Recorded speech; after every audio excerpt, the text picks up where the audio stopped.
Alright, ladies and gentlemen, good evening and welcome to the first week of this Aegis Platinum Aegis Protectors League play-ins. My name is Jason5. I have TDS with me, and this is going to be Big Chillers up against Catalyst Wraith, two first place teams with an exciting matchup here. You know, King Civil mentioning it's going to be a finals preview, as we're going to jump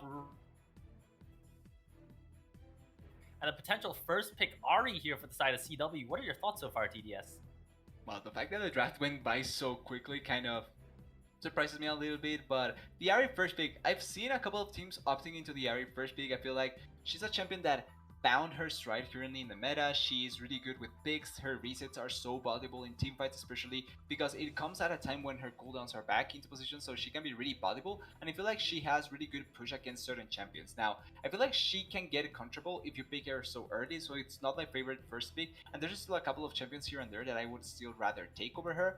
But at the Ahri first pick, it shows the priority of some teams to try and have control over mid lane, in my opinion. It's responded with a Diana in potentially the jungle, which I think with the current bans, it's probably the strongest jungler apart from maybe Xin Zhao, so not that surprising to see. And we may see here either the AD carry or a response for the mid lane, which ends up being the Syndra, another heavy pusher that can maybe contest that Ahri more effectively. I mean, definitely the Ahri is an extremely strong pick here, and, you know, putting in the sides of Vier and the sides of Handsome Fred, definitely, you know, a good power pick for the side of Catalyst Wraith here. And, you know, it's really surprising that, you know, in this kind of meta where we see a lot of AD carry focus, you know, we don't really see anything of that nature picked here. You know, I might be proved wrong here. We might see, you know, I'm a Jinsa or Helper kind of pick up their picks, but we're going to see, you know, potentially the Volibear flex for the side of Shady Gecko and the side of Pagrock for Catalyst Wraith here. And, Ooh. you know, when you see the Senna lock in, so, you know, potentially could be a pick for Helper or Amajinsa, and, you know, definitely kind of starts to open up what the Catalyst Wraith composition wants to look like.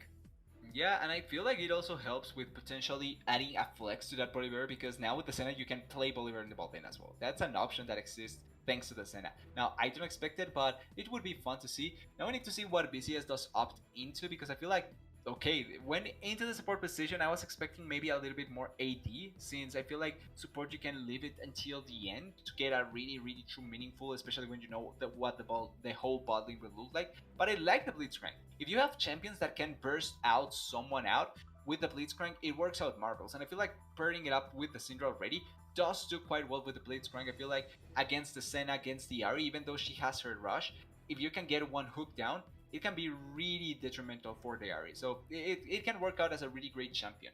Now, looking at the potential bans that we'll be seeing coming now, especially with the positions that may be left, I feel like BCS will have a little bit much more of a problem, especially because you don't really know where some of these picks may go, apart from maybe the Ahri.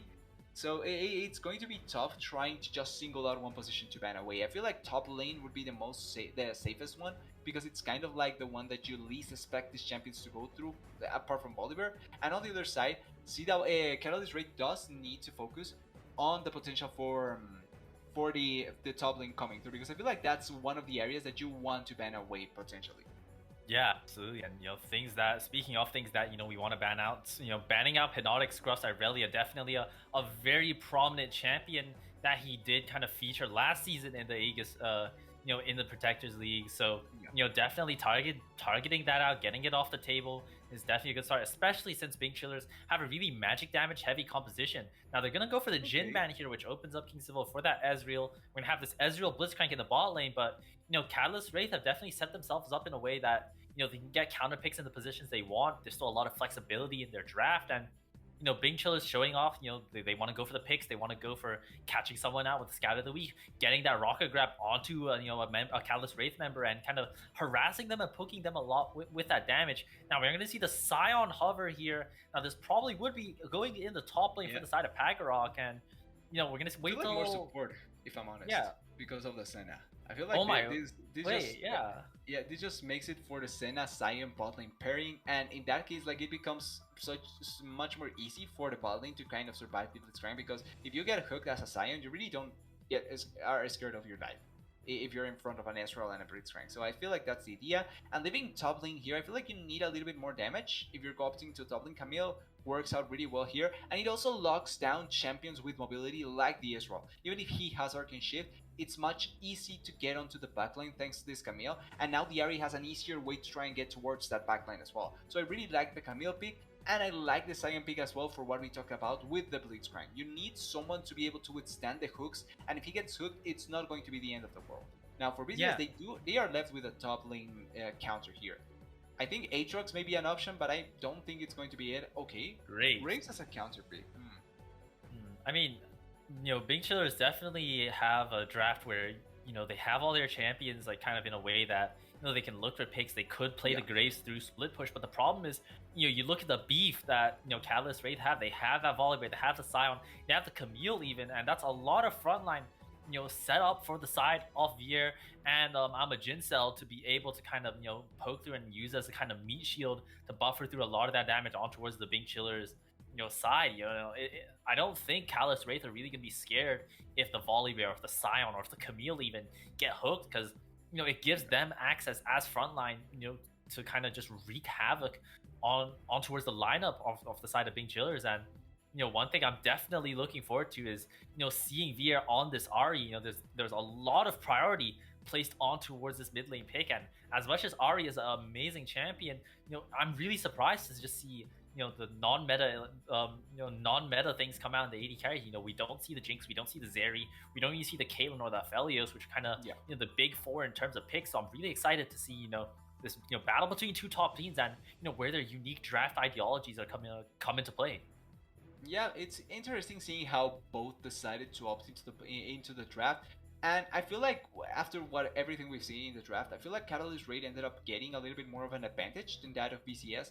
Not because their champions are not much more useful or they don't have a clear strategy, but I feel like when you think about the game as a whole, in terms of just the timings of each part of the game, right? Like the early game, the mid game, and the late game, the transition for Catalyst Wraith seems much more easy to execute. You have from early game for the Volibear and potentially the Ahri to have set up and try and make something happen. Then mid game coming, you have the Ahri and much more power from the Camille. And then late game, you have the Senna and the Sion to rest your backs on. So it's not like you don't have spots in each part of the game to make the game go into your favor. From BCS, I feel like they are heavily making it so that the mid game is their strongest point, because they depend on the time where there's not that much tankiness yet on some of the members, and if they hook someone important, they have much more control over objectives that they can make the most of. Because if it comes into late game, Blitzcrank loses quite a lot of value, because then your main target to hook is going to be the Senna. Like that's going to be your one target that you get full value out of, and then the Ahri. And if it's going to be like that, like you're pointing out, it's going to be so hard for BCS to play around the game at that point, because if you hook the Sion, you have access to the Ezreal. If you hook Camille, she is not super tanky, but she's not a squishy either, and she has Hextech Ultimatum, and that just enables access into the backline as well. And then Volibear gets access into the backline as well, so it becomes easier for the side of Goddess Wraith to try and play the game later on, and harder for BCS just because of how their dynamics as a team work. They are really banking on exploding someone in the mid game and being able to make the most out of the big potential. In teamfights, it just feels like there's much more that Catalyst Wraith seems to have an edge on. I mean, you kind of, broke it down perfectly for me, and I'm definitely really excited to just see how these two compositions, how these two teams kind of line up against each other. So with that all being said, ladies and gentlemen, we're gonna jump to a short little spectate break while you wait for our best friend, the Riot client, to load on up. So don't go anywhere, and we'll be right back with this first place matchup between Catalyst Wraith and Big Chillers.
Alright, ladies and gentlemen, welcome back on towards Summoner's Rift for this Aegis Protectors League Week 1 play-ins matchup. Catalyst Wraith up against Bing Chillers, as we're going to see a standard 5-point here. And, you know, kind of looking at the rune pages, one thing that's super interesting to me is we see the Guardian on the Scion and the Grasp on the Senna. Not to mention Conqueror on Camille as well. Oh! Ooh, Vital! Okay. That was close, and it was unworded. It just feels like they were hoping that Jesus would help them. That's it. They're hoping that Jesus would help them. Yeah, but I feel like we have seen quite a bit of Blitzcranks just doing that much more consistently than just trying to let down a ward and then throwing the hook. I feel like it's just because the ward is kind of difficult to put. Even if it's more of a known ward, it's still difficult to put down. I failed that quite a lot still, but I like the attempt. You always want to see that kind of attempt with Blitzcrank, which is kind of surprising that we get a 5-point and just a 2-man invade with the Blitzcrank, especially just an Ezreal accompanying the Blitzcrank. Yeah, definitely. That's one thing that, you know, kind of definitely raised my eyebrows a little bit here. But, you know, kind of look at, you know, just a lane-to-lane matchup here. Ari into Syndra, definitely, you know, two mages going at it here. But the bot lane, this is the one that I'm most excited for. We do see the lane being pulled really on here. But aside from that, you know, nothing too crazy in terms of shenanigans. I'm definitely really interested to see, you know, how the Scion is going to be able to realistically farm out here, though. Yeah, the Scion, he's going to have a little bit of a tough time because even though I feel like he's the prime target to just tank the hooks, early on in the laning phase you don't want to get hooked, and no matter who you are. So it's going to be a little bit hard for him at the start. Later on it's going to become much more easy, especially as soon as he has his first half item and as soon as he keeps on stacking his passive. It's just going to be much more easy for him to execute the farm. But now level 2, this is an important time for the bot lane of Ooh, hook goes wide. This was a really important timing. Absolutely. Now we do see Amajin does start with the W just to get that extra shield, get that little farming safety, but you know, no harm, no foul so far. Help her, you know, proccing that bone plating, making sure that, you know, he doesn't take too much damage from this Ezreal dump so far. But otherwise than that, you know, everything looks stock standard here. Hypnotic Scruff, previously the mid laner for Catalyst Wraith in last season's Aegis Protectors League, up against his former team now. Was definitely a little bit of a storyline matchup there, TDS, but, you know, aside from that, so far, just this whole situation is, you know, Pagrok, getting chunked out quite a bit there. Yeah, quite a good damage. I'm not sure what Pagrok went for at level 2, but he hits level 3. Volibear is coming in. Maybe there's a gank potential in the top lane. Yeah, Flash is going to be available on the Graves, and see instantly Hypnotic Scruff, just respecting that damage penalty. We see here Stunna in the mid lane, gonna force the flash out of VR as well, and you know, a couple early ganks going off here, and we see just a small gold lead accumulating here for the side of Bing Chillers, purely just because of the lane pressure that they've been able to get. Warrior Murder taking a little bit of harass from the side to help her away, but going that grass means that, you know, if anything, just because of a couple rune choices, there's a little bit of a loss in damage, honestly. The wave is in perfect position, and yeah, the damage, this is what we were talking a little bit about with the difference going for the grasp away. Ooh, we see here Oreo Mortar posturing, great dodge from Amajin with the little side step, breaking your ankles, gets a knock up on towards the Blitzcrank there, and that's gonna be a great trade from the Catalyst Wraith bot lane. Oh, they failed the double, but still, they're stopping even the back from the Diana. Great by the Catalyst Wraith bot lane, and like you're talking about, great way of playing around the Blitzcrank hook. I feel like Warrior Murder holding it a little bit too long. Like, it's fine when you want to kind of bait, but when they're so close on their turret already, and you're even closer to the turret, it's not necessary to hold it for so long. You don't really get quite a lot of value. Nice hook there, though. Yeah, good hook there, but once again, just a little bit of health chunk. And Scion as a champion, you know, he doesn't mind that much in terms of the damage that you know, he's willing to take. Oh, we see the mid lane, little trade, but just things that go wide here and there.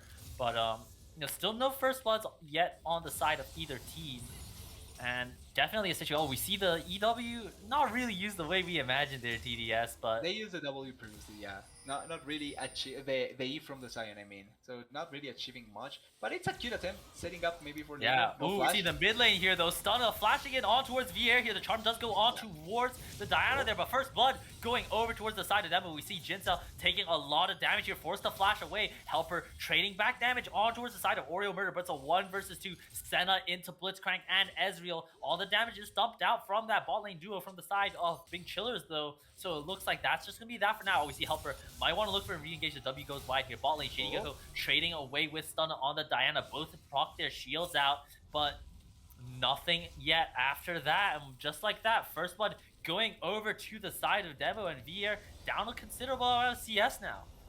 Yeah, and this is something that Tabby didn't have enough time to at the start to talk because of the amount of ganks, but this is something that I didn't calculate when looking at the draft. Even though I really like the idea and the potential from the early to mid to late game from this draft, I didn't really consider how some of the lane dynamics work, and it's just pushing lane on pushing lane on pushing lane from the side of being chillers. They have 3 pushing lanes essentially, where mid lane is a little bit more contested thanks to the Ari, how the Q works out, but the other 2 lanes are much more harsher on the laners, and it just allows for Diana to not really have to worry that much about moving around the map and trying to do something else. Oh wait, Ooh, we see here, might be a little bit of tussle in the mid lane. Oreo Murder is going to get charmed up. Knock up on towards Shady Gecko. Hook pulls the volley barrier, but right in towards the Sky Splitter. Right into his own death. Shady Gecko picks up the kill on towards Oreo Murder, but that's just be a 1-for-1 so far. We see here VR dashing in and out with these charms. The knock up going in for the Scion. Straight in towards the waiting arms of Helper away, and that's going to be a 2-for-1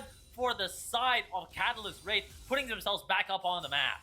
Yeah, great timing from them to move out, but really crucial to point this out. The Shady Gecko getting the flash smite onto the crab. That was really important because it was not only the health back, I think he got a level up, which meant that he was able to have more survivability, and it also meant that the Blitzcrank, the first one to die, was in a bad position. Then the rest of the members engaging onto the Bolivar were left into a bad position once again, and I really think Blair played this one out really well, waiting out with the ultimate that now takes a little bit longer to go out, and getting the second charm. The charm is the cooldown that you're really waiting on for here, because after first using it, if you get a second chance to use it and you hit it, can just settle into a second kill. Really nicely played, putting themselves back into the game, and even though they are still losing some lane trades and losing in farm, it's still such a nice position to be as Catalyst Wraith. Oh wait. Yeah, absolutely. Seeing the top lane's actually going out. Pagrod taking a trade on towards Stunna as well. Can he get that Ignite 2 off? No. Stunna gets that Triumph as well. Just able to know the Ignite, able to burn him down. But we see great stun, Scatter the Weak, the Unleashed Power going down on towards the side. Shady Gecko as well. Has to be a double kill going over to the former Catalyst Wraith member. Hypnotic Scruff puts himself on the board. 2-0-0 on the Graves. Yeah, and I feel like we're really seeing why both of these teams are the #1 seed coming out of their divisions.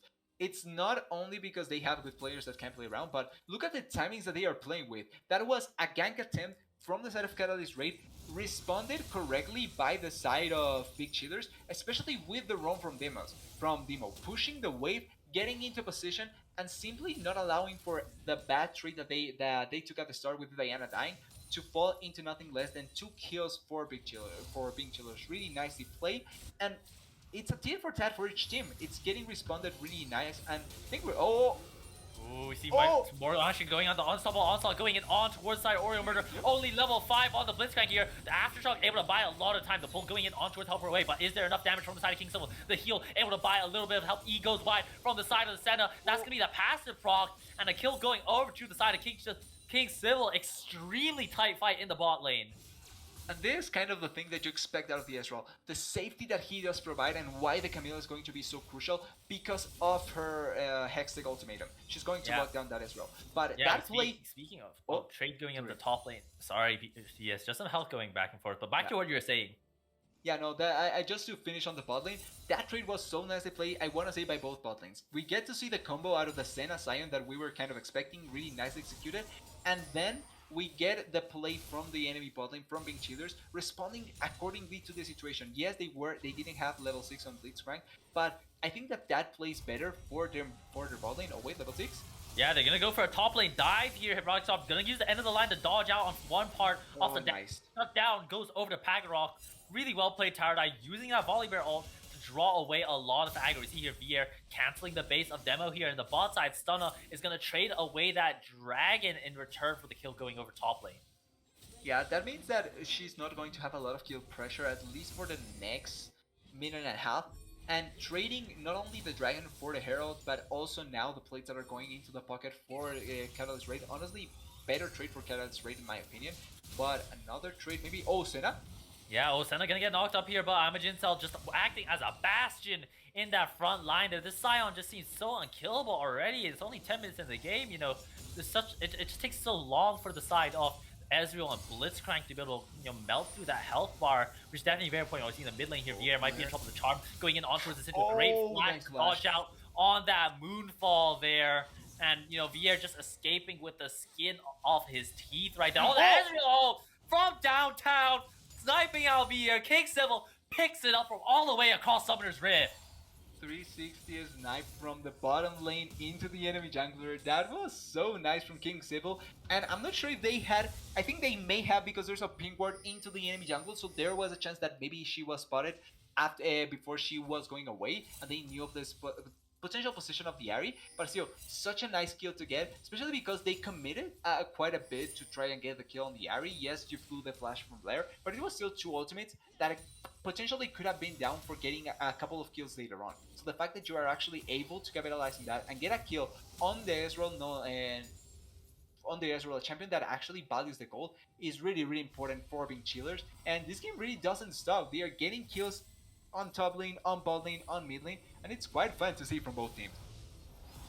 Yeah, absolutely. And so far it's only been 11 minutes in the game, and it's just been so action-packed already, which is absolutely what you love to see from two teams that have just been dominating their own respective groups. And here we are, the first action of play-ins that we really get to see on stream, and it's just been it's been nothing short of excitement and just great gameplay so far, TDS.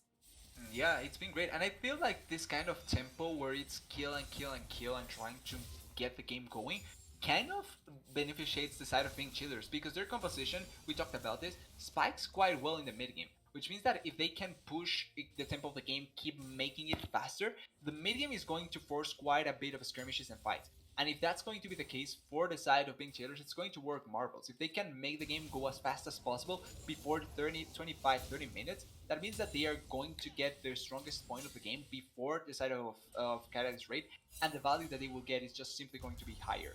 Oh, maybe a gank potential here? Yeah, well, absolutely. You see Shady Gecko just tanking up some tower shots here. The Angry Bear running in, but just going to get ran out here from the side of Demo here. And, that first pick, Ahri, that, kind of was definitely a little bit of a, anomaly in terms of, how people usually draft. See, you're not doing so hot right now this year, so definitely something that, Catalyst Wraith might have to reconsider when they move in towards that next game. But so far, still holding down the fort, but down around 30 CS, down a full item completion, but does have that Merc Treads completed, which is going to be such an important item in terms of countering out this Bing Chiller's composition. Yeah, and just like we speculated a little bit on that, 2 members already have the Merc Treads, 2 members ready to deny some of that magic damage and CC ability. Oh wait, that is a lot of damage that the Ahri has to be careful about. Yeah, absolutely, and that's that Merc Treads value there, TDS. Yep. Getting out, avoiding a lot of the damage that Demo could be doing here. You see your Audio Murder walking up, just gonna get Senna W'd, so a little bit of a dissuasion there. The Blitzcrank once again posturing with his own passive movement speed available. It looks like that's just gonna be the end of that. And surprisingly, in the bottom lane, you look at the CS difference, and it's not that bad. Only 14 between that Ezreal and the Scion there. We see here bot lanes, kind of moving across the map here. Jinza and Helper just walking up to get some vision on the river so far. Oh, Demo.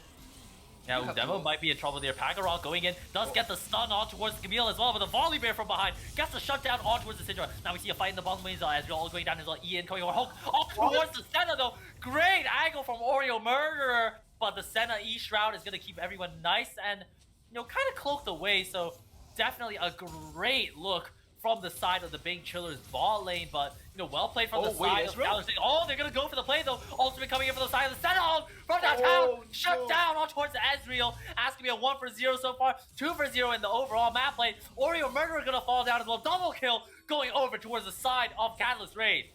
You have to kind of take your hat off after that play. Oh wait, well, there's no Hextech Ultimatum, so I don't think we get a kill here. But you have to take your hat off for that play in the bot lane. First of all, once again, I want to say both bot lanes playing that really well because we see before the kills coming through, we see that hook that realistically, I don't know how it hit, but it gets the Senna, flows her, forces her out into a bad position, and she has to run away. But the re-engage, the great stun onto the Ezreal, something that we typically don't see quite much. Even if the Ezreal gets hit, he typically can run away and survive. But this time around, it was simply impossible. They get the CC down, the follow-up from the Sion is so easy, and with the ultimate by the Senna, it just becomes much more easy to get the kill. And this is what I was talking about in a previous fight that we saw down there in the bot lane.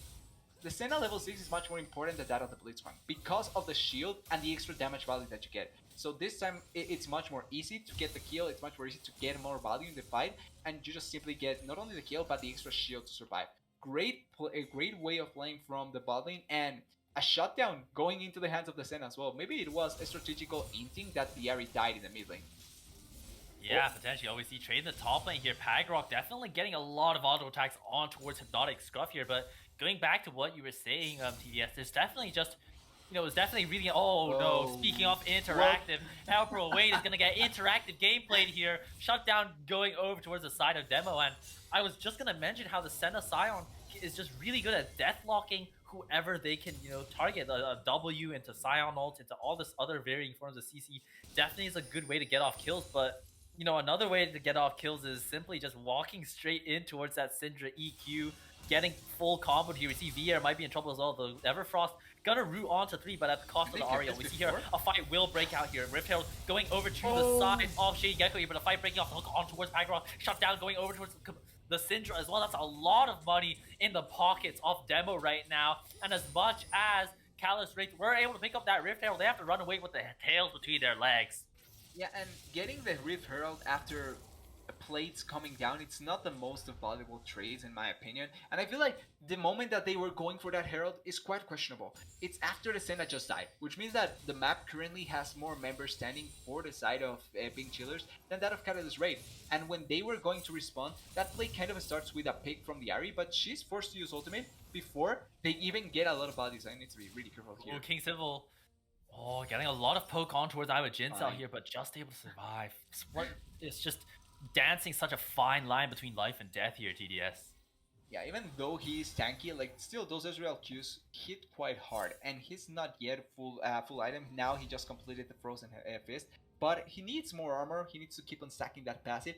And one thing that you pointed out that I feel it's really important to keep in mind. He needs to have the Senna close by, because it's the duo that makes them stronger, not the individual champions by themselves, but the pairing that makes them be able to sustain so much in lane.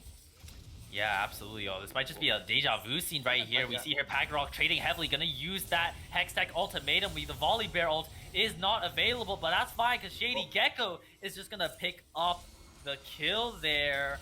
And it's just like a rinse and repeat there. The top lane's definitely just been an area where Hypnotic Scruff gets targeted a lot. We see the bot lane though, Stunna gonna be jumping in here. 2-man moonfall on towards the side of Callous Wraith. The flash on towards Helper Away. Oh my god, how did Helper Away survive that? The Senna ult is able to buy some time here, but Iwa Jinsel gonna chase down the side of King Civil and Stunna, but not able to return the kill there. 1 for 0 so far, but 1 for 1 across the map. I would have kind of wanted them to get the counter kill just because of how long the Sion survived on the Senna, but still great play, great bait by the side of being chillers, because even though the Ezreal did take quite a lot of damage, they were trying to fight against a bot lane that had complete vision control. Look at the bot side. It's completely red with one ping ward from the side of Catalyst Raid. So it was an easy kill to get because they didn't know who else was in that side. And you have to speculate as the bot lane. If your jungler is on the top side, the enemy has to be on bot side, right? Yep, and behind enemy lines here, Stunna just gets that recall off, in the jungle, and that's, good invade value and a lot of good deep vision that, Stunna has been able to get on this Diana here. You see that 10 camp difference between the Volley Bear and the Diana, but if you look at the items, still relatively the same. Both have that mythic and both have components, so that's kind of showing where the priorities of both junglers are so far. Stunna wants to get the farm up, doesn't have any kills, but is stacking that AP, and Shady Gecko just wants to get the ball early on and start it rolling. Get it start rolling. Yeah, and two things that I want to mention quickly before we get a fight, because as the pace of the game has been going, we potentially will get one soon. But first of all, I want to give credit to that dive that we saw in top lane, because I don't want to let it go unnoticed. It was such a perfectly executed dive, so well done, and it gets so much value for the Camille. And now that can segue into my point with the Camille, because even though the bot side is lead with wards and it has allowed for so much control for being chillers, I think that the idea from Bolivar to try and keep this top lane as fed as possible for them is actually really good. Because Senna Sion, yes, they may have lost quite a bit in terms of just their gold value in bot lane, but I feel like they can survive by themselves. They are self-sufficient enough that it's not the end of the world if they lose those kind of advantages. But if the Camille gets ahead, you have so much power in the side lane, and then she can kind of begin just controlling whatever happens over there. The Graves can just be a mere target to kill. Oh wait, another kill potentially. Oh, we see another fight up in the top lane here. The flash forced out of Hypnotic Scruff as well, but the lockdown ultimates are just way too much. Hypnotic Scruff is just getting picked on. Agarok picks up another kill. Yeah, and another kill, another 600 gold. They need to be careful though. The Syndra's coming. Oh, the charge towards Emma as well. Oh, the snipe, that's the perfect angle, the shutdown going over towards the Camille. I'm an early player, and I feel that that was a fake charm. Like that simply shouldn't have hit. But we're seeing a little bit of the priority, right? Great charm by Blair, great timing. Now even furthering their value with that top lane pick, because they get 2 kills, they get the turret, and they deny a roam after the dragon capture. So the gold value that they are getting all over the map is simply higher for Catalyst Raid at this point. Yeah, okay, Blair is fine, I think. Yep. Yeah, Viera should be able to live this out, but you know, there's just this whole situation where the side lane and how the other parts of the map should go is just it's not operating in the way that they would like. You know, they have, you know, the strong damage from the Ezreal and the Syndra, but there's just picks going over everywhere, and that's definitely not helped out the side of being chillers. Yeah, it's surprising with kind of the lead that we saw from the Syndra, right? Because she started the game kind of better than that of the Ahri, but at this point we're not seeing that huge impact from the Syndra. We saw that 1 kill onto the Senna, and I feel like that's about it, right? I cannot remember that much impact that we have seen from the lead that the Syndra obtained in the lane. Yeah, absolutely. And you know, right now, kind of just honestly, with as much as of how with how the game has gone so far, the game is almost like it's back to a kind of even state now. You know, it's only 1,000 gold between the two teams, but you know, you look at the relative champion spikes, you look at where everyone's sitting, and the game basically feels like it's anyone's to win or lose here. Yeah, with the way that the game kind of slowed down at a certain, the weight.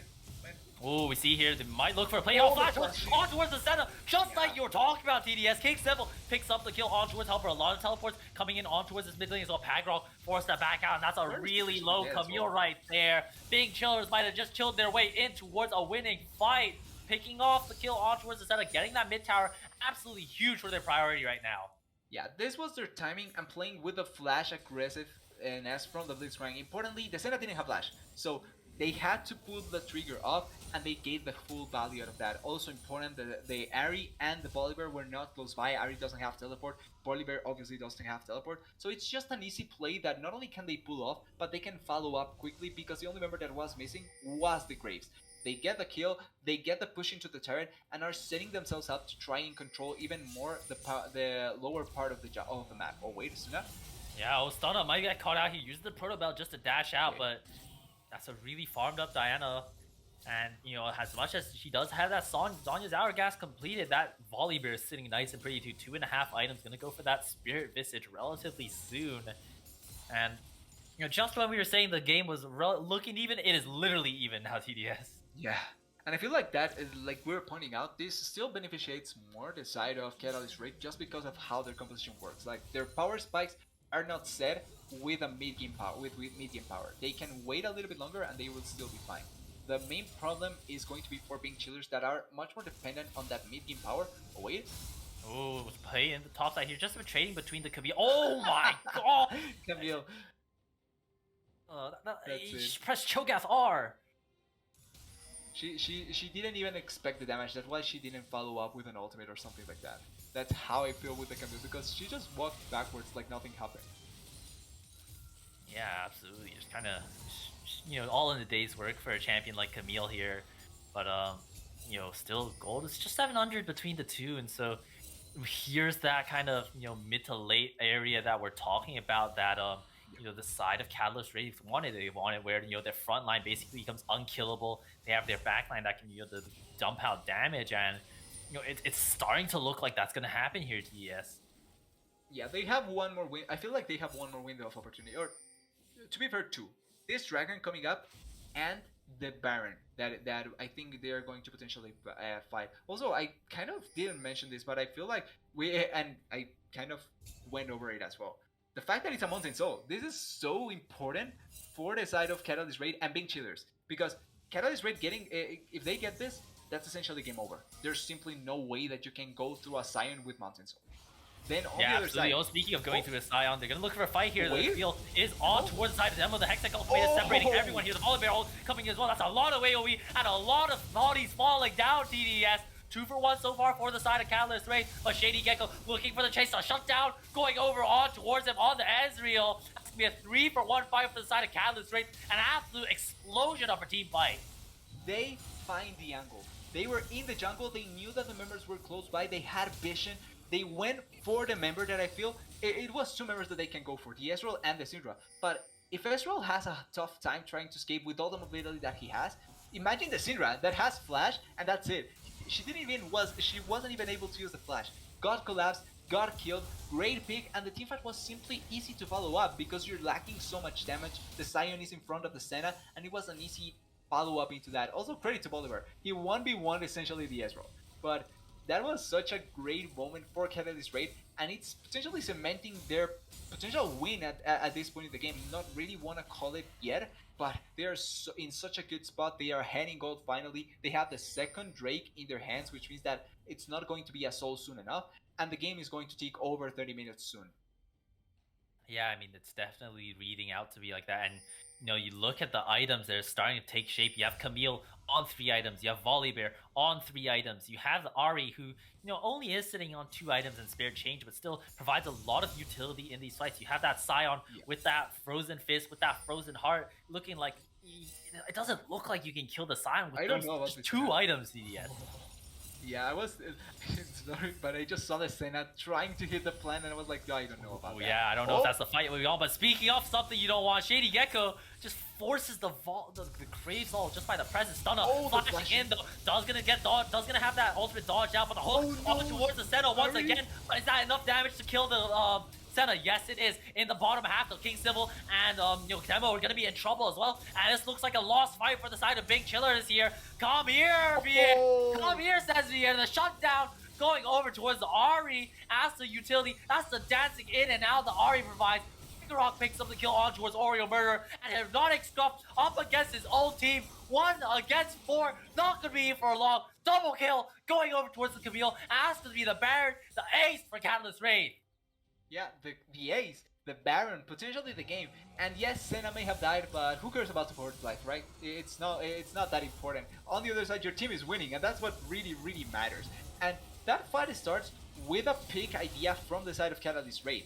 It's answered really nicely by the side of Pink Cheaters, but it's really important to notice how that fight went on. It was 2-front fight. On one side, the 2 carries. On the other, the tanks trying to kill a champion. And Demo was alone. He died immediately, and then it was a follow-up onto King Sibyl. Importantly, yes, the Senna died, but the Ahri survived for so long that it didn't matter. And as soon as the Ahri survives, the carries are dead on the enemy team. You can just simply corral them and kill them after that. Such a well-fought fight, such a nice play by Catalyst Raid, and I feel like that was the last bastion of hope for the side of Pink Cheaters. Yeah, it's yet not over, but it feels like it's soon to be. Yeah, I mean, it's like even though Stunna got a pretty good engage on towards the side of Vier and Helper, the flash response instantly to dissuade that Diana damage and the potential burst means that Oreo Murderer just doesn't have enough damage on this Blitzcrank to be able to kill through that Senna. Has that Divine Thunder, has that Black Cleaver, so is deceptively tanky even as an AD carry. And right here, this is stacks from the grasp of the bag as well. So like you're saying, definitely tanky. Yeah, absolutely. And, right now, I kind of wonder what Senna's soul count is sitting at, because that's definitely going to be something that, is going to be really vital to where, we see the gameplay going on. We see Senna sitting pretty at 82 souls, so definitely a lot of attack range buffs going on, and that just makes Oreo Murderer's job even harder as the Blitzcrank. Can you even get in range to hook the Senna? Yeah, it just seems like it's going to become harder, and this is the spot of the game that we were kind of afraid coming into the game from the draft, right? Where you're going to now be playing against the Sion standing in front, the Bolivar standing in front, oh, the Camille maybe dying here. Oh yeah, Stunna gonna look on towards Pagrok here. The move hall coming in as well, but that's a lot of tankiness from the Camille. That's not even a third of the health bar gone. Look at the Sundra healing. Look Just at running Pagrok away. just dancing out of there. Mid lane is gonna fall down for the side of Big Chillers, and the Ezreal ult won't be enough to clear it out. Yeah, and on one side you're trying to kill the Camille, but it fails. On the other, oh wait, Ezreal? King Civil? Ooh, King Civil might be in trouble here. Forced to use that flash to back out here. And, you know, everyone's in tatters all over the place. The side of Catalyst Wraith are just splitting apart, being chillers. That's another charge from Vier. The volume bear ult. Boom brings down the hammer. The Scion driving on it. Vier drifting around, and Catalyst Wraith just running down big chillers right now. Another charm, another kill. Rocks on a killing spree now, and this just might be the game here, TDS. Yeah, I feel like there's really hard chance. No ultimate on the Diana. She's soon to die. You can get golden, it's fine, it's not going to matter, you're dead. The rest of the members trying to clear up, but I feel like this is game. Yeah, absolutely. Game, 100%. Yeah, and it looks like it will be game, and after, you know, intense back and forth, it was that mid lane, it was that mid game team fight where, you know, Catalyst Wraith said, this is our win condition, this is where we're gonna explode the game. And, you know, the moment Big Chillers showed an opening, showed a little bit of weakness, Catalyst Wraith found that chink in the armor and tore it right open. Yeah, I don't want to say it took them a lot, because I feel like the game was always paired up. It was always kind of in a neutral spot. We knew what we were getting when we looked at both drafts, and the fact that the game was always neutral meant that it was favorable for the side of Catalyst Wraith. We were hoping to see the aggression in the mid lane that was going to turn the balance into the favor of Pink Chillers, and there seemed to be one hope. Remember that mid lane play where the Frank flashes in and gets the Senna, and they are able to take down the mid lane turret. But the value of that play simply wasn't enough to be able to put them over the line. And if that play wasn't enough, it kind of already set up the pace for the continuation of the game.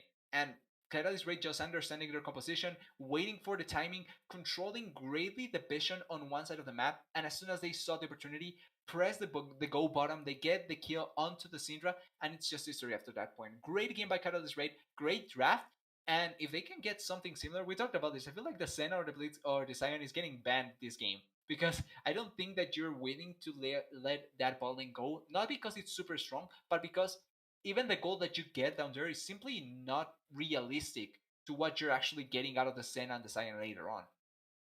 Yeah, absolutely. There's definitely going to be, you know, a lot of things that, you know, both teams realistically have to kind of look back on the drawing board, because, you know, it wasn't a clean game by any means. There were definitely a lot of early game hiccups and things that could have gone better. So, you know, I'm really, yeah, exactly. And, you know, with that all being said, we're just going to jump to a little break while we wait for both teams to kind of go back to the drawing board, rethink their draft, rethink the whole game plan. And, you know, this could just be the game point for the side of Catalyst Wraith, but Big Chillers are definitely going to look to, you know, claw their way back into this one. So, ladies and gentlemen, don't go anywhere, and we'll be right back. Everybody panic. Hold on. I'm about to say something really cool. 3, 41, 9, and lift off! No one dies screaming without me. I feel like I forgot to shoot something. You're starting to bore me. She's such a loser, always ready to cry. Ah, come on. What's the worst that could happen?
All right, ladies and gentlemen, and welcome back to the draft for game 2. I'm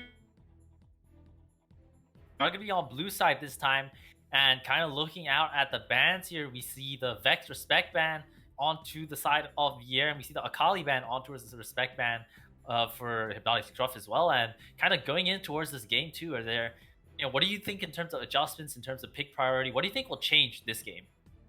So we were talking about the potential that Senna may get banned, but now that they changed sides, there's also the potential that they picked away the Senna if they feel like that's going to be really strong. So that's an adaptation that we may see. The Ari getting banned by Catalyst Wraith, meaning that they probably feel like BCS could potentially go for the Ari first pick as well.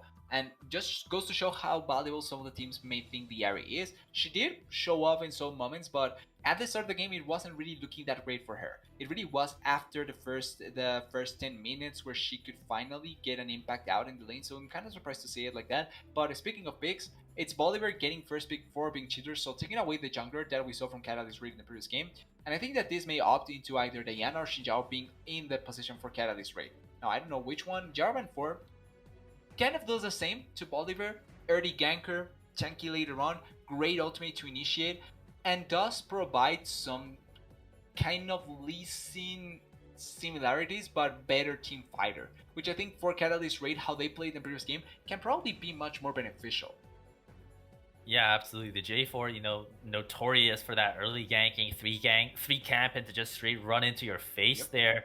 Definitely a really good power pick to pick early on, and Victor gonna be the option for the side of Vier here. And if there's one thing that you're noticing between Bing Chillers and Catalyst Wraith is that both teams definitely are placing a heavy emphasis on towards their mid laners.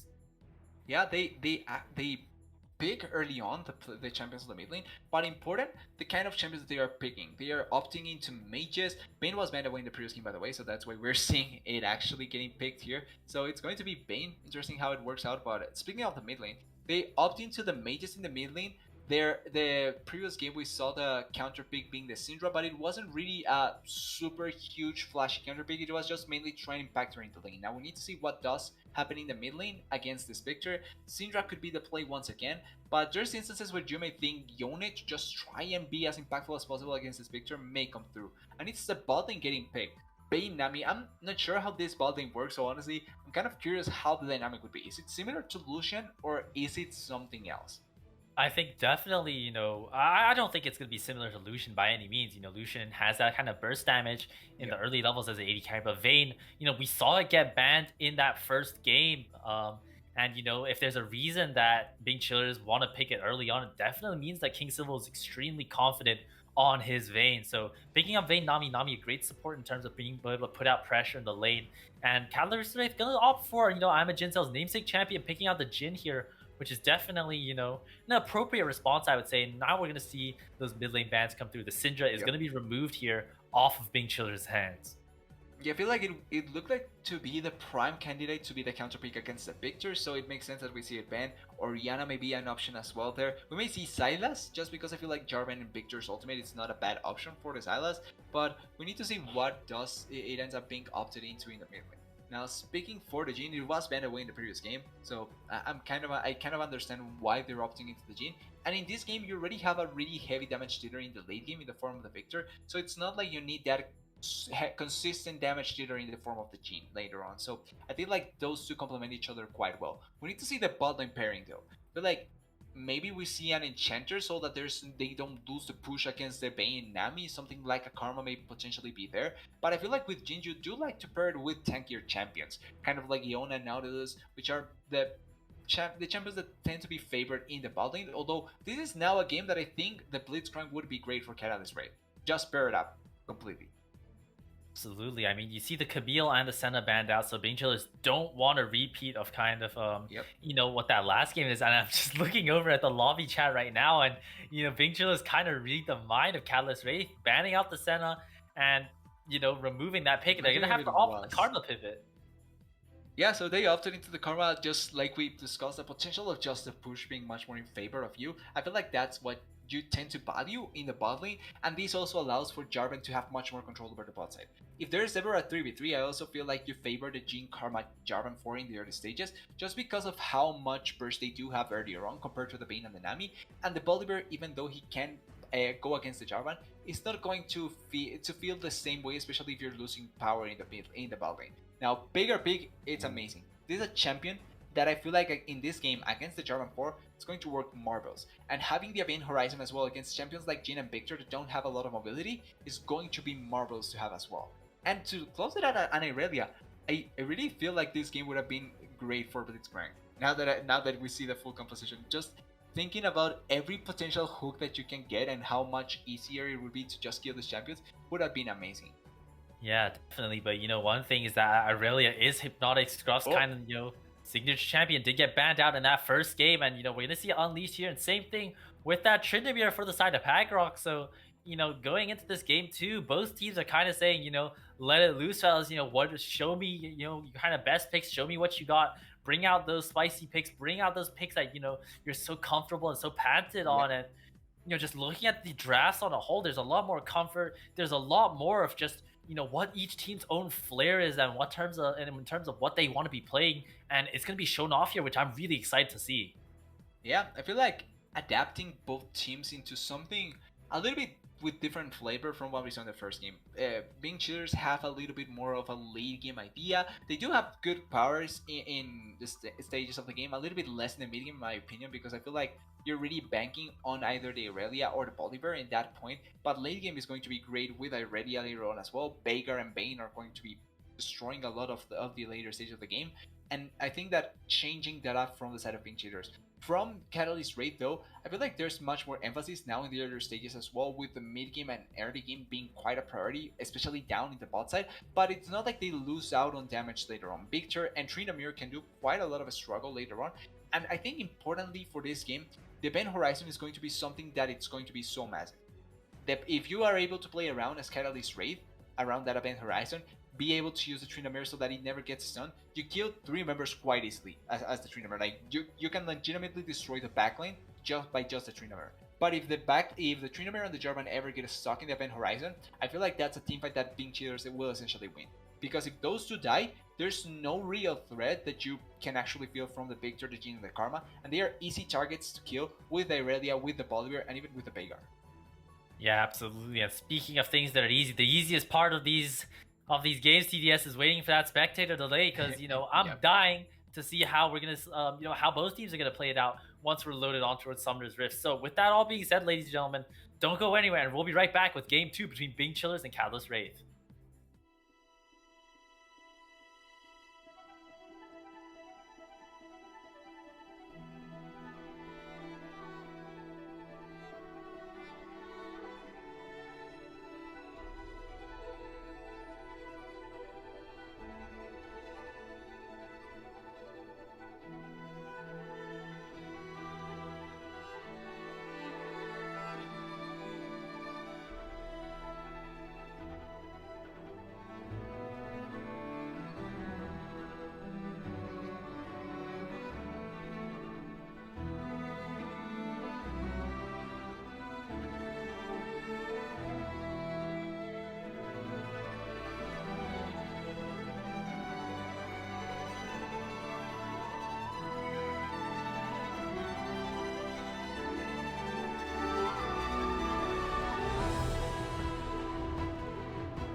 Alright, ladies and gentlemen, welcome back on towards Summoner's Rift. And once again, this is going to be Catalyst Wraith up against Bing Chillers, red and blue side. It's going to be the standard 5 points so far, so nothing too special. But one thing I want to point out, and at least something I just noticed at least, is we see the Victor going for Phase Rush and the Jin not going for the Boots 4 potion start. So those are definitely two things that have caught my eye so far, TDS. Yeah, I'm not against the phase rush on the Victor. I feel like Eri has become much more prevalent just because of the kind of lane poke that you get, but I feel like he's playing around the fact of the Bane Horizon, like we were talking about. Getting that extra movement speed, Shady Gecko. Nice. Demo scaling already, and it's 1 minute into the game. Yeah, the game is done. That's it. If you give away a stack to the Veigar so early on, it's over. You cannot do it. Look at Veigar's AP now. It's at 25. It's so hard. Unplayable. It's unplayable. Yeah. But yeah, the phase rush, it has to do with the Event Horizon being such a risky spell this game. And then I feel like I'm kind of in awe as well with the Jin part. I feel like the boots are just so ideal to simply not die at any point. Like you really don't need the extra damage to push the wave. You kind of naturally do that, especially if you have a Karma. It's just so easy to poke and keep the push up. And then you use the boots simply to not only ignore the potential damage from the enemy laners, but also the ganks, because you get the extra movement speed, something that not a lot of champions have access to so already on, unless a level 1 cheese works here. Ooh, yeah, we're gonna see the Karma Mantra Q, and that's gonna be King Civil down to half health already. And this is a Vayne with Doran's Blade, TDS. There's King Civil's just taking a lot of... they're just dumping everything on towards this Vayne right now, and immediately, right off the bat, King Civil is just not in a nice position. No more potions left. Yep. Only has the Omni Vamp and Lifesteal he could get from the Doran's Blade. Definitely not the best start for a Vayne. Oh, I see the mid lane, the early level 2 gank. Demo forced to burn the flash as well. And right off the bat, Catalyst Wraith get the ball rolling. Yeah, they are competing to see who has the worst start. The Veigar or the Vayne. Both losing summoners.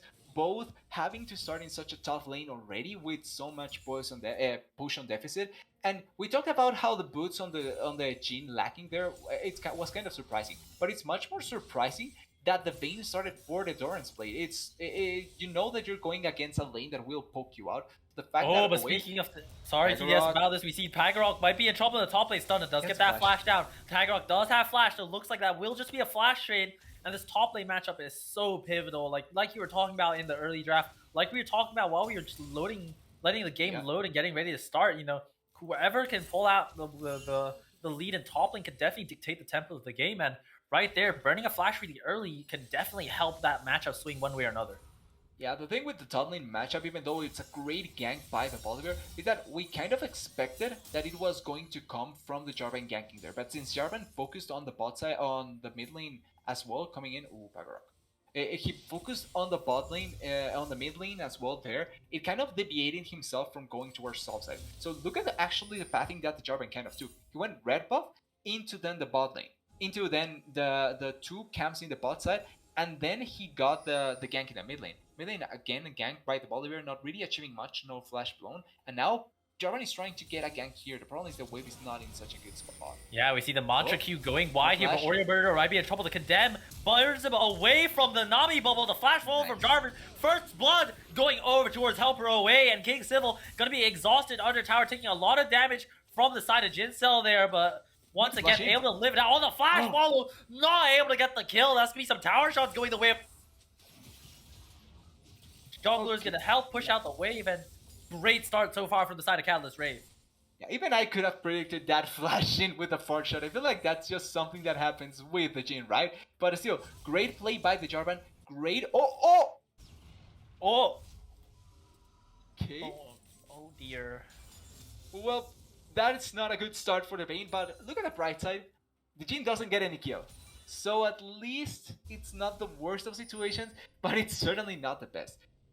Vayne doesn't have summoners. She died already. Her bot lane partner died as well. No summoners than there, and I feel like the wave is pushing out quite well. Yeah, this is such an awful spot. Well, a bad spot. Not awful yet, but it's so harsh for them. And look at the item difference, TDS. That's a pickaxe compared to a boots and dagger. Yeah, now Bolívar already postering down there, so this is what Bolívar has to do, but this is going to take away from the tempo that the side of that the Bolivar was able to kind of build for himself, and it also means that now topside, which got a lead for them. Oh, Karmic's here as well. Oh, see, Demo forced to just back off here. A lot of damage dumping out. No mana on the Vygar, but that's just gonna be the end of the play for now. And you know, Catalyst Wraith definitely have adjusted really well compared to the last game. A little bit less of that sloppy scrappiness, and we just see that they've been able to turn it around so far, dominating off in the early game so far. Yeah, and this is the kind of thing that we were talking about after that play.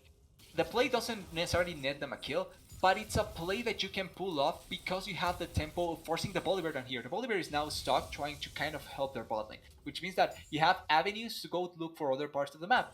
And you're ahead in tempo simply for the plays that you are able to pull off down there in the bot lane. It's such a kind of basic thing to see, but it's not always that it works out. He lost the second cannon, I'm counting them. But yeah, it's not something that always works out. And seeing it working out so well for Catalyst Wraith is so important for them to keep up just the timing, the pacing, and them with an advantages going in this game. Oh.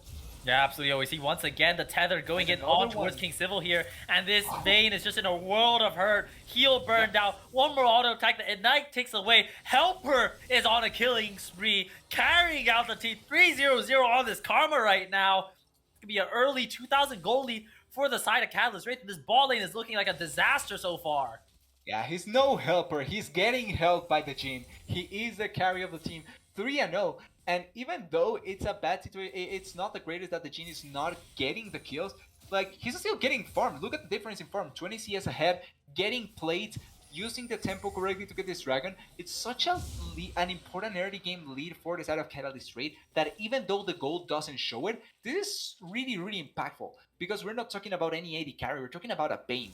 Vayne needs her time to scale, needs to get the correct game going into her hands so that she can get the most of values. But she's simply not getting that this game, and that's going to affect them for so long. Oh? Yeah, well, we see the Predator return from the side of Demo, but the Gravity Field just going to dissuade him just a little bit more, and, you know, almost able to get a trade here. Oh, but Stunna on towards Helper. Helper, remember, has a huge shutdown on his hands. Is going to look to burn the flash anytime soon. No, not going to go for it yet. And the flash follow from Stunna picks up the shutdown on towards the Karma. Plus 600 going over towards the Angry Bear. Yeah, and Helper there, you have to kind of expect the flash coming in. And no help from the Jarvan. The Jarvan was so long gone. Oh. Ooh, we see here Stunna going out on the Tidal Wave, just going wide as well. You see here Shady Gecko going in with that Cataclysm as well, and Vier is just going to get free damage in on towards the Baby Cage right now. Vier picks up the kill on towards Stunna, and the area is not enough to pick up the kill on the W is though. Oreo Murderer gets the return on towards the Jarvan. Yeah, the W was enough, the Airy was enough, and this is kind of the parts where the Airy from the picture, oh no, Oreo! Yes. Oh, yes. It is a shame. See here in the top lane as well. Pagrock, great dodge on that Aurelia stun. Using the ghost to just a little bit of just movement to just get out of the way, and that's a flash burn out of Hypnotic Scruff. Yeah, and Helper is just moving around the map getting as much. I'm sorry, but that simply is not something that you see ever with a Karma. And the value of Helper, even though he has died, moving around the map, getting so much done with the team is so important. Now that we're looking at the sub lane, it's important to note that the flash is back up for the Tryndamere. So the window of opportunity that they found with this Tryndamere flash being down was simply ineffective. They didn't get anything, and it was all thanks to what happened down there. And this wave position is so good for them. Oh, yeah, we see here fighting the top side here. Jarvan gonna get stunned up. Shady taking a lot of damage here. Is able to buy a lot of space with that flash, with that flag dragging the ball lane as well. Combo going wide, not able to pick up the kill on towards the Jhin as well though. The ultimate, current call, King Civil once again in trouble. Pagrock does have ultimate and is sitting under tower, does a huge wave, but Vier is here. Irelia has no ultimate, does have that E to pull the distance, but the ultimate Undying Ray. Picks the kill on towards the Scrub. Yeah, like you said, Undying Rage, he doesn't die, he's fine, he runs away, getting a kill up there and not dying down there. Jhin was forced to flash though, so it's kind of bad, but look at the situation. Oh, Veigar is back here. Ooh, we see here, but Veigar is back, but the W picks up one on towards Oreo Murderer. Helper tethering up the side of Demo. The Ignite going down. Fourth shot is ready, but no, he went with auto attack Q. Oh, he still gets the kill though. Double kill going over towards Aegis. He's looking for more. The Condemned able to get the stun on towards the war wall. And I'm a Jincell is unleashed on this map right now. 2-0-2, 38 to 75 CS difference in the bottom lane. It took him 10 minutes, but he gets 2 kills, and that's what matters. And the pacing of the game is going so fast. A little bit similar to the previous game, but I think even faster. And the difference in gold is so important now because it's 4,000 gold ahead for the side of Catalyst Wraith at 10 minutes. This is not something that we expected, even though their composition was going to have much more power early on. But they are dominating everywhere in the map. It's not only the kills. Look at the CS diff. Ahead in jungle, ahead in mid lane, ahead in bot lane by more than 30 CS. It's 40 against a Vayne. And in the top lane, yes, the Tryndamere is losing, but he got a kill. So he kind of equaled that out with that extra goal that he got there. It's simply so much domination so early on by the side of Catalyst Wraith. Yeah, absolutely. Catalyst Wraith definitely just controlling the map right now, and it almost seems as just everything is going right for them. You know, the 2 deaths going over to the side of, you know, on the sides of Shady Gecko and Helper, but even when those happened, they still were able to trade a play, and that was a really important thing for the side of CW. Yep. Yeah, and this Veigar keeps on trying to move around, trying to do something. He may get ganked here. Oh no, yeah. Yeah, oh no, another play in the mid lane here, and Demo just gonna get blown up, even though Veigar has the cage. The Jarvan one just does a little bit more. We see here King Civil is gonna trade on towards I'm a Jincell, but just gonna walk out of there all scot-free. Harold going down in the mid lane, and once again, Catalyst Wraith are just pushing the tempo. Yeah, they are doing such a nice job to just keep the pressure going, keep the game going in their favor. The thing that we talked about in the previous game, how the side of being cheaters need to do with their composition. Catalyst Wraith is forcing it so heavily. Like, they decided that this game was not going to last so long because the tempo, the way that this game is playing, 6,000 gold lead at 12 minutes. This is simply not normal. And they have complete control of objectives. They got Herald, they got Dragons, they got turrets. They are going to keep on getting much more gold because plates are still up. They just simply have so much say in what happens this game. And even though Stun, I feel like, has done a good job to try and keep himself relevant, as a jungler, you really lack places to try and make impact in when they are losing so heavily. Yeah, absolutely. And see, once again, just so much more happening in the ball lane. The Condemn onto wall, the follow-up with the stun bubble, and Helper is just going to be on a bouncy castle here. The flash out, able to buy a lot of space. Oh, the flash follow from the side of the Vayne is going to be... Yes, the Stunner was the one able to pick up the kill. And once again, King Civil has just not received the resources that he has needed this game. In the top lane, though, Hypnotic Scruff just gets game played, dashing through all those walls, all those minions, thick and thin, but still, the Victor and Tryndamere just pick up the easy kill.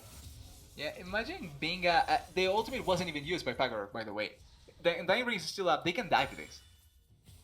And they look to be going for that. Yeah, Demo doesn't have the cage for just a few more seconds here. The W tried buy some space here. Vieira was tanking there just now, but Pagorok is just, you know, Demo is just playing hide and seek, but Vieira's on a killing spree now. In the ball lane, though, Shady Gecko is going to be in some trouble here. The flash to buy a lot of space. Doesn't do enough damage as a Vayne double kill going over towards the Jarvan. That's going to be a 3-for-0 on the overall play for the side of Big Chillers. And comparing Game 1 and Game 2 TDS, it's just night and day. Yeah, and it was 4-0 actually. Remember that Hypnotic Scrub died up there. So it was 4 kills for the price of nothing, or Karma, because Karma died. It's such a dominating way of playing this game.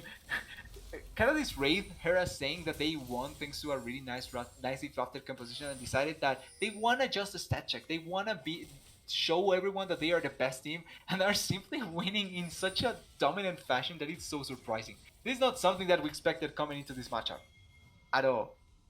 Yeah, absolutely. I mean, with how Game 1 went, you just expect something else, but oh no, King Civil. Oh no, King Civil. Helper picks up the kill. He wants to be the kill leader in this game right now. The Aurelio goes wide. The Vanguard's edge also wide. Flawless duet, not going to be there. Demo is going to be able to cage up the Jarvan, but Shady Gecko, he might be in trouble here. The charge in from Aurelio, not going to be up. Vieira's on a rampage here. He wants to look for more. He's feeling handsome right now. Charging it, going to get that death laser in. Demo chunked out extremely though. The flash follow from the Victors. One more auto attack. No, Helper picks up another kill. 7-2-5 on this Karma TDS. Everyone is a carry. I just think that we're watching a game where there's no support. We just have 5 carries trying to get as much kills as possible. That's the kind of game we're getting. It's not macro, it's not better decision making, it's just simply savage, blood tasty, or blood seeking kills going in this game. They're just searching for blood and getting as much as they can. Absolutely, and you know, for the with how the plays have been going, you know, it's there's starting to be, you know, a sense of frustration almost. You look at the side of Big Chillers, and you know, they've been trying to go for plays, they've been trying to look for opportunities to strike, but they haven't been able to find it. Sure, they looked for some fights where everyone was grouped together, but it wasn't enough, and you know, that's definitely cost them. And Wait, I just realized it's 11k gold lead at 15. yeah, exactly, TDS. It's like the game has gone on to the point where basically, you know, we're this is 30 plus minutes of, you know, like kind of action and what's supposed to happen condensed just in the first 16 minutes of the game. Yeah, like it's not that it's surprising to see what Catalyst Raid is pulling off, because their composition is designed to have instances in the early game that they can do it, right? It's the fact that they not only can do it so repeatedly, but they do it so early on. Before 10 minutes, they were so far ahead already. Then after 10 minutes, they got even farther ahead. It's the way that they are netting those leads that it's surprising for us to see. For the side of Bing Chillers, though, like a positive thing that they can. Ooh, we see curtain call going in on towards Demo here, and that Vigar is going to have to tank a lot of hurt here. The stunner has to fall ultimate away, and there's just so much damage that they're loading in on towards Big Chillers here that, you know, onto Catalyst Wraith are loading onto Big Chillers here, that they're just forced to back up. Yeah, and they potentially are going to get destroyed. Okay, Demo is on the side. Yeah, they're going to look for a great cage on towards 3, though. The Nami all coming in as well. Just going to go wide. Fear is going to get rooted up by the Everfrost here, but that Victor Shield is a lot, and that's going to be a lot of health saved here. Irelia will get the trade on towards the J4 as well, and King Civil is going to look to trade, but that's going to be a boom shot to the head, and once again, Gentel just picks up another kill, and it's a 4-for-1, and all that for a drop of blood is what Catalyst Wraith must be feeling right now. Look at the positive side, at least. They got shut down, so they got gold back into themselves. The problem is that they got was completely negated, and they are losing in gold once again. Losing the turret 4-for-0. Like, this game is just spiraling out of control.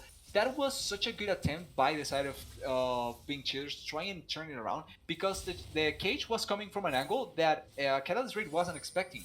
They didn't saw the Vagar coming. He gets such a nice stun, but not only nobody can follow up, there simply isn't enough damage to be able to kill some of the targets. And yes, you kill Shady Gecko, but the rest of your team members simply die. This is simply so uncontrollable from the side of Catalyst Raid, and I'm not sure what actual options do the side of Bing Chillers have. The only thing that kind of makes me think that they have a chance is the fact that G2 screw a lead this big as well. That's it. G2 has indeed threw a lead this big here. But, you know, from the side of Catalyst, you know, they're definitely not trying to be like G2 here. They're just pushing out the mid lane, and it's so early on in the game, TDS, that there's nothing for Catalyst Raid to do except for kill them.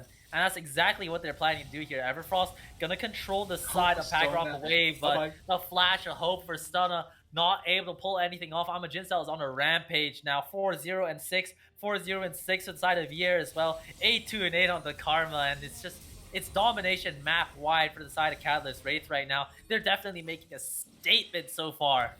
Yeah, this is against a team that came out on top of a division. It's not against any random team. It's actually against a team that people were excited about, and they are doing in such a manner that it's so surprising to see. That ultimate doesn't get much, but they get an inhibitor at 19. Nami should have died. I don't know how she's alive, but there's simply no way to answer this play. Like, if they continue to chase here, they are dead.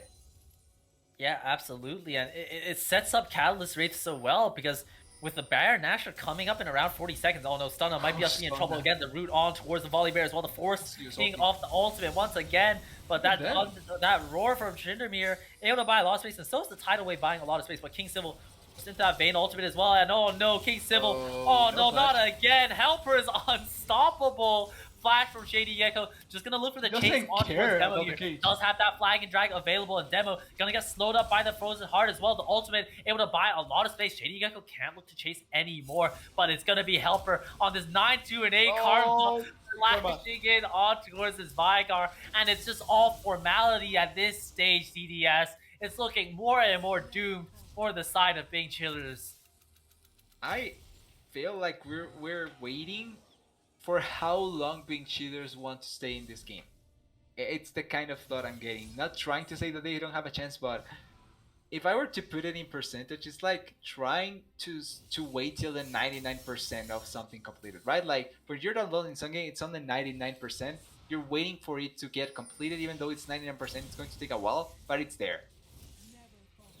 Yeah, absolutely. And right now, like honestly, with how the state of the game is, it really just feels almost as if like it's not our Catalyst Wraith going to win. It's more like when they're going to win, because you just look at every single lane, you look at every single champion across the board. Vayne doesn't even have a mythic item yet, TDS. That's how difficult it's looking. It's 20 minutes into the game. Okay, Stona, maybe. No. Yeah, no. Yeah. He had an idea. It didn't work out. He had an idea. But he had it. Yeah. Unfortunately, the idea did not come to fruition. Now we see here Demo gonna break the ankles of Shady Gecko here, but not today. He's coming to my cage. My cage is better than yours, and like right now, it's just they're just chasing past everything. They're picking off the towers on the side. They are trying to get as much as they can, but it's simply so unnecessary. Like this is kind of just not necessary at all. They can just legitimately push in the mid and win the game. Although I can kind of understand if they want to respect the potential of a comeback. Like you never want to give any chance, right? Even if it's minuscule, it's better to not give it than to just throw away a game that it's so winnable. Yeah, absolutely. And if anything, it just looks like the side of Catalyst Wraith wanna pad up their DoOnStats.com stats.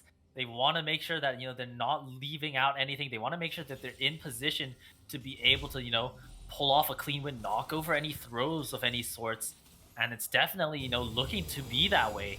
And gotta get the recalls off, gonna get the last couple of item buys going through, and it's just definitely exactly what Catalyst Wraith want to be able to make sure they secure the game. It's a 16,000 gold lead already, TDS.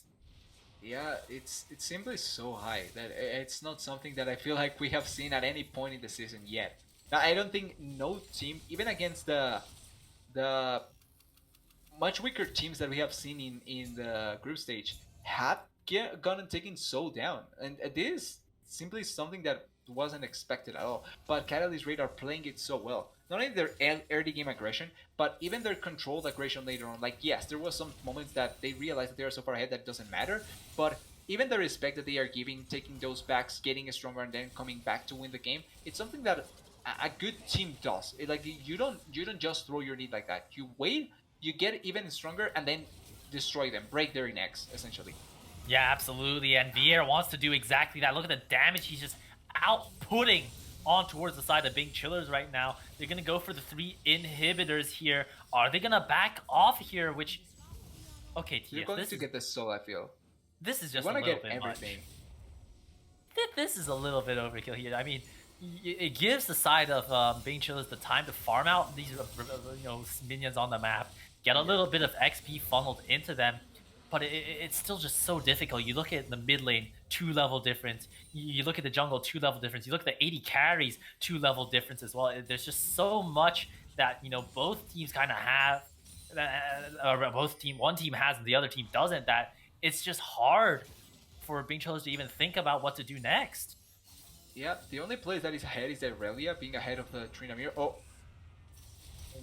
No, Demo might be in trouble again. The flag does get cancelled out by the stun, and a shutdown going over towards the Vigar, but Pagarok still has that undying rage. This man is too angry to die here, and he's gonna be chopping away. The Aurelia gonna buy a lot of space, forces Jinza into stop watch. There's a shutdown going over on towards the Trinamir as well. We might have just cursed it, DDS. That's another shutdown going over. That's another shutdown going over. There's so many shutdowns. It's just a domino effect right now. 4 for 1 for Big Chillers. Yeah, and I was commending the correct motions to finish the game, but then they went for the disrespect like you called out. You don't disrespect a team like that. You don't just go take this all and then decide we're going to randomly kill Baker in his own base. Not like his whole team can respond, right? Like, it's not like it can happen perfectly since it's his own base. Gets responded, they trade kills. The Trinamir I really didn't. The Trinity played that so badly that it's surprising. It's mind-boggling how badly that was played. It's still not the end of the game. There's still a 12,000 gold lead, but there was so much gold going into the pockets of each of the members of the Bing Cheaters. Like, if previously it was 99, now it came back into 94 at least. So there's Yeah, still a chance. There's a better chance now to be able to pull it through. But there's realistically there shouldn't be. yeah. You I just think need to walk in and close it. Yeah, I think the shutdowns went over to the side of the Vigar, Vayne, and Volibear respectively.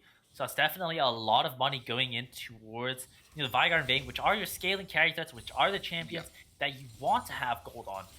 So as much as the situation is still extremely difficult, look at the Vayne and look at the Jin. They're both at 2 items. Yeah, You they look just at yeah. and the Jin blew the stopwatch, so now there's even less defense for him. Yeah, absolutely. And, right now, looks like Catalyst Wraith are just going to be a little bit more sensible here. Going to push in as 4 and clear out this bottom lane inhibitor. But they're going to look on towards the side of Vier, though. Not able to get the stun in the cage, though. The tidal wave coming in, knocking up 3 as well. Helper is going to be in a lot of trouble here. Hypnotic Scruff on this Irelia is dancing away, separating the 2 carries on the side of Bing Chillers. But Pagarok in the backline, chopping away on towards this Vayne. But the end of the game is going to be near here. We're going to see Shady Gecko jump in back on towards Oreo Murderer here. And as much as Bing Chillers went for the last hurrah, went for the comeback attempt, it looks like that's just going to be all she wrote, TDS. Catalyst Wraith are going to pick up the 2-0. Yeah, our first 2-0 of APL we have. First 2-0 on stream. Yeah. Oh my god. Such a dominating victory by Catalyst Wraith. They had their moment. It actually made me a little bit angry, not gonna lie, because I was expecting it to be closed out correctly, but they get the win. That's what matters at the end. They are able to win the game so effectively, and I really think that it's still such a scary performance to see as any other team, because the first 20 minutes were so well executed by Catalyst Wraith that it felt that if you're an enemy team, what can you actually get out of that apart from they are so good, legitimately? And it's so hard to not take it as that. I hope that there's going to be teams that can analyze some of the first game because I feel like that has much more. But this was simply such a steamrolling difference that there's not much that I can even comment on what a team can get out of that apart from fear. Yeah, I mean, I think the message that's going to be sent here is that it's CW season here, and as Catalyst Wraith did go back and forth in that first game against Bing Chillers, which not to discredit Bing Chillers, they played well in that game, and they managed to find ins in towards the game. They managed to fight fights that they were willing to take, but absolutely Catalyst Wraith, after that first game, it's almost like they flicked the switch and just decided to win. Yeah, they decided. And that's why we said that even though the comeback could be potentially could be doable, there was still a 96% chance that it was going to go into the Catalyst Wraith hands. Like, the goal lead that they had was so huge. They still had an open base to play against, soul in their favor. Like, everything was in the favor of Catalyst Wraith, and they just were able to close it out at the end. Even though it looked iffy, it's fine. They were able to close it out. Now, looking for the future, though, I do think that for Bing Cheaters, this is a bad loss in a sense that it's not bad because they didn't get out macro, so it didn't kind of rebuild anything from them. But these are the kind of losses that may get you tilted, right? Like, as a player, these are the kind of losses that for future opponents you may just get a mental block again in certain situations, and even champions that you feel comfortable on may just be kind of blocked in your mind to getting picked. Is the kind of thing that I get from losses like this that are so impactful. Yeah, absolutely. And going in towards the next week of play-ins now, for the side of Bing Chillers, it's only just seeding related matters, so it's not the end of the world. They're still in a really good position come the playoffs, but definitely puts a little bit more pressure on them in terms of making sure they don't lose it out for next week. But with that all being said, it was an excellent series, and for the first time on the APL cast, it's only been 2 games, TDS, which has been a little bit of a miracle by itself. But that's going to be all from us. And so, ladies and gentlemen, once again, I'm Jason Crew 5. I have TDS with me. It's been an amazing night so far. Thank you to Malcolm on the production too. And that's going to be it. And we'll see you all for next week.